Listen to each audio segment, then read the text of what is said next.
So in your notes, you'll find this page. And so we've talked about relative age, comparing a rock's age to another by just saying it's older or younger. But what about when you want to find an exact age? When you want to find an absolute age? How do you do that? We use something called radiometric dating. Now, another word for this would be radioactive dating, right? Same thing. Those words can be used interchangeably. But when we do this, we have to know some information to figure out how they use radiometric dating to find the absolute age of a rock. Okay, the first thing we need to know is what radioactive element is. And you can fill this in on your notes. It's an element that decays or breaks down to form other kinds of elements. Feel free to pause whenever you need to. Now, an example of a radioactive element is uranium-238. Uranium-238 is a radioactive element. It's just not stable, and it will decay, and it'll fall apart into an element called lead-206. Well, down here, you'll see a rock, and you can see that it's just full of uranium. That's what those little U's stand for there. Over time, this uranium, some of it will decay into an element called lead. Now, the abbreviation for lead is Pb. I know it doesn't make sense, but it is. And we have other names, right? So if you read this, the radioactive element is often referred to as the parent. The parent is uranium because it's radioactive. And it will change into the daughter, lead. Lead is the daughter. That's the stable thing that uranium turns into. Now, uranium is the unstable atom. Here's a picture, another way of looking at this. And it turns into the new element, the stable element lead. Now, I'm just going to write some of this next to that, just so I have that as an example. So remember, uranium is the unstable atom, often referred to as the parent. And the new element that it turns into, in the example we gave, it was lead, abbreviated Pb. And that is stable. Now, to go from being an unstable atom to being a new stable atom, you give off energy and particles. Here are some quick examples of elements that undergo radioactive decay. I've already told you about uranium. It's considered the parent because it's the radioactive thing, and it decays into lead. So lead is referred to as the daughter. Here's another example, potassium. Some forms of potassium can be radioactive, and over time they will decay into a stable element called argon, and that would be in the example of the daughter that's produced. Now you'll want to copy down this page. So when an element breaks down, what does it produce? So when an element decays, it gives off particles and energy. This energy is called radiation, right? The energy that's released is called radiation. Well, the release of radiation, the release of all this energy, is called radioactivity. And it turns out we can measure the amount of radioactivity, the release of radiation. We can measure that in a process called radiometric dating to find out how old a rock is. Okay, so you need to write down what a half-life is. A half-life is the time it takes for half of a radioactive element to decay. And so just in an effort to really understand this, because this is going to lead to a graph that you need to understand, when we begin, let's pretend for a moment that we have 4 elements. 1, 2, 3, 4. Or I should say 4 atoms. And let's say they're all radioactive. So 4 out of 4, we would say that 100% of our atoms, we would say that 100%, 4 out of 4, are radioactive. Now, what if one half-life happened? Now remember that a half-life is the amount of time it takes for half of the radioactive elements to decay.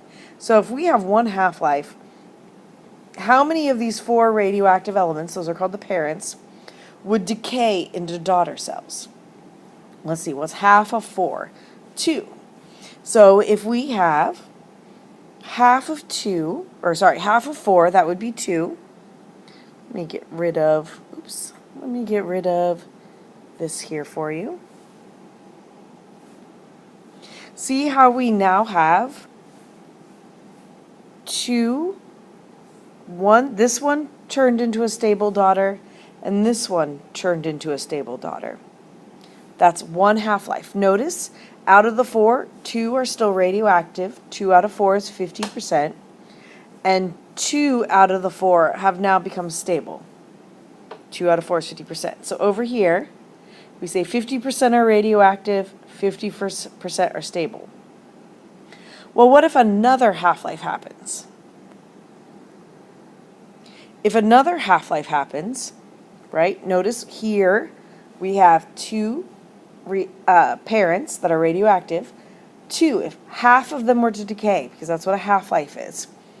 Half of 2 is 1. So see how this one turned into a stable daughter, but this one's still radioactive. I show you that because it's meant to help you understand this graph right here. Now, first of all, notice the title of the graph is Decay of a Radioactive Element, and that there are 2 colors on this graph. There's a dark blue and there's a light blue. Let's see what they mean. Over here, the dark blue is the amount of radioactive element remaining. So what's still radioactive. The light blue is the amount of new element formed. This is your stable element. Well, remember, in the beginning, we saw on our notes that we just looked at, 100% in the beginning was radioactive. So at the start, we have 100% radioactive, the dark blue. When 1 half-life has happened, then we only have, remember we had 50-50? 50% is still radioactive, 50% is now stable daughter. Well, and when another half-life happens, half of this will go away. So see how we have 25% here is still radioactive. The rest has become stable daughter, 75%. In another half-life, half of this will go away. So half of this, now we have 12.5% left. The rest is stable daughter. If another half-life happens, half of this will go away and become stable. So after 4 half-lives, we have 6.25% is still radioactive, and the rest has become stable daughter.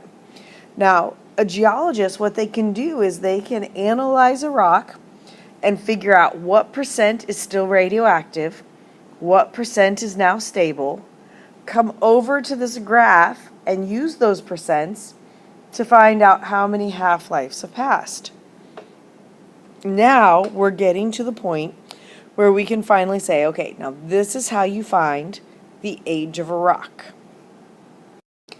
This is a table that geologists would use, and what it'll do is it'll give them the name of the radioactive element, and then it will also, move that over a little bit, it'll also tell them how long a half-life is. So geologists believe the radioactive element carbon-14, that it takes 5,730 years for half of it to decay. Oh, uranium-238. A half-life for uranium-238, they believe it takes 4.5 billion years for half the amount of radioactive element uranium to decay. Now, if I use this, I'm going to go back to the graph and use this information. And I'll use carbon-14 as the example. And so a half-life is 5,730 years. I'm just going to round that to 6,000 to make life a little easier in my example. So if you recall, carbon-14 has a half-life of about 6,000 years.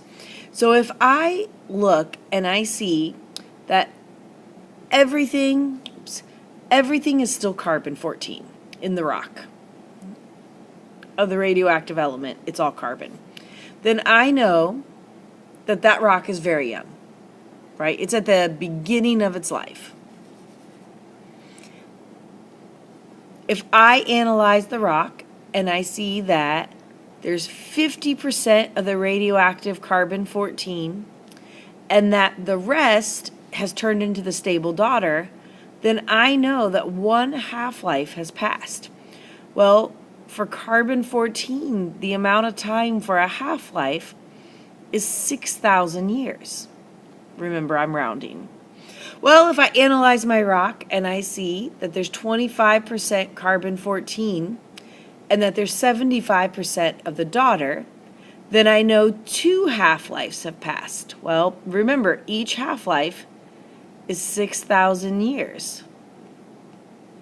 So at this point in time, if I find 25% carbon, the radioactive element, and 75% daughter, if 2 half-lives have passed, 6,000 plus 6,000 is going to give me that rock at this point in time is 12,000 years old. Now, what if this was uranium? Now, remember, they believe that uranium has a half-life of, if I'm remembering right, 4.5 billion years. So, if we are looking at an element and we see that it's all the radioactive parent, there's no daughter yet, then we know that it's at the start of its life, that rock is very young. Well, what if we find 50% uranium, radioactive, but we find 50% lead? Remember, that's the stable daughter it turns into. Well, according to that, a half-life for uranium is 4.5 billion years, according to geologists. So that means that rock is about 4.5 billion years old. If 2 half-lives had passed, remember, it's 4.5 billion years for each one, then 2 half-lives had passed, and we saw that there was 25% uranium, 75% lead, then we know at that point, after 2 half-lives, that rock would be 9 billion years old. Now, again, according to geologists, the Earth is only 4.6 billion years old, so there hasn't been enough time for that to happen.